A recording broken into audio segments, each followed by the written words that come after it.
اعوذ باللہ من الشیطان الرجیم بسم اللہ الرحمن الرحیم رب اشرح لی صدری ویسر لی امری واحلل عقدۃ من لسانی یفقہوا قولی۔ بکھرے موتی دوسرا حصہ۔ حضرت سلمان فارسی رضی اللہ عنہ کے اسلام لانے کا عجیب قصہ۔ سلمان آپ کا نام ہے، ابو ابتار اللہ آپ کی کنیت ہے، سلمان الخیر کے لقب سے مشہور ہیں۔ گویا سلمان کیا تھے؟ خیر مجسم تھے، ملک فارس کے رام ہرمز کے مضافات میں سے تھے، قصبہ جئی کے رہنے والے تھے، شاہان فارس کے خاندان سے تھے۔ جب کوئی سلمان رضی اللہ عنہ سے پوچھتا ابن من انتا، آپ کس کے بیٹے ہو، تو یہ جواب دیتے انا سلمان بن اسلام، میں سلمان بیٹا اسلام کا ہوں، یعنی میرے روحانی وجود کا سبب اسلام ہے اور وہی میرا مربی ہے۔ بس کیا اچھا باپ ہے اور کیا اچھا بیٹا۔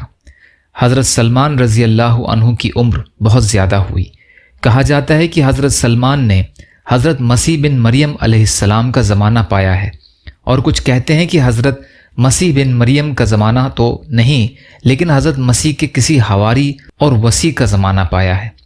حافظ ذہبی کہتے ہیں کہ جس قدر باتیں بھی ان کی عمر میں کے بارے میں پائیں، وہ سب اس پر متفق ہیں کہ آپ کی عمر 250 سال سے زیادہ ہے۔ ابو شیخ طبقات السبحارنین میں لکھتے ہیں کہ اہل علم یہ کہتے ہیں کہ حضرت سلمان فارسی رضی اللہ عنہ 350 سال زندہ رہے، لیکن 250 سال میں تو کسی کو شک نہیں۔ اصابہ ترجمہ سلمان۔ ابن عباس فرماتے ہیں کہ مجھ سے سلمان فارسی رضی اللہ عنہ نے اپنے اسلام لانے کا واقعہ خود اپنی زبان سے اس طرح بیان کیا کہ میں ملک فارس میں سے قریہ جئی کا رہنے والا تھا۔ میرا باپ اپنے شہر کا چودھری تھا اور سب سے زیادہ مجھ کو محبوب رکھتا تھا۔ جس طرح کنواری لڑکیوں کی حفاظت کرتے ہیں، اسی طرح میری حفاظت کرتے تھے اور مجھ کو گھر سے باہر نہیں جانے دیتا تھا۔ ہم مذہباً مجوسی تھے، یعنی آگ کی پوجا کرنے والے تھے۔ میرے باپ نے مجھے آتش کدہ کا محافظ اور نگہبان بنا رکھا تھا کہ کسی وقت آگ بجھنے نہ پائے۔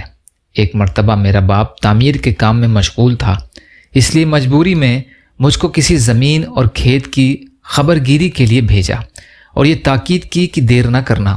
میں گھر سے نکلا، راستے میں ایک گرجا پڑتا تھا، اندر سے کچھ آواز سنائی دی۔ میں دیکھنے کے لیے اندر گھسا، دیکھا تو عیسائی یعنی نصارہ کی ایک جماعت ہے جو نماز میں مشغول ہے۔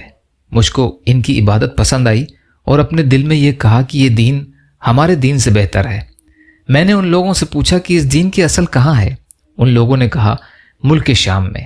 اسی میں سورج چھپ گیا۔ باپ نے انتظار کر کے تلاش میں قاصد دوڑائے۔ جب گھر واپس آیا تو باپ نے پوچھا اے بیٹے تو کہاں تھا؟ میں نے تمام واقعہ بیان کیا۔ باپ نے کہا اس دین یعنی نصرانیت میں کوئی خیر نہیں ہے، تیرے ہی باپ دادا کا دین یعنی آتش پرستی بہتر ہے۔ میں نے کہا ہرگز نہیں، اللہ کی قسم، نصرانیوں ہی کا دین ہمارے دین سے بہتر ہے۔ باپ نے میرے پیر میں بیڑیاں ڈال دیں اور گھر سے نکلنا بند کر دیا۔ جیسے فرعون نے موسیٰ علیہ السلام سے کہا کہ اگر تو نے میرے سوا کسی کو معبود بنایا تو میں تجھ کو قیدیوں میں سے کر دوں، جیسا کہ عام اہل باطل کا طریقہ ہے۔ اس قصے کا باقی حصہ انشاءاللہ کل کی ریکارڈنگ میں۔ یا اللہ ہم سب کو کہنے سننے سے زیادہ عمل کی توفیق عطا فرما۔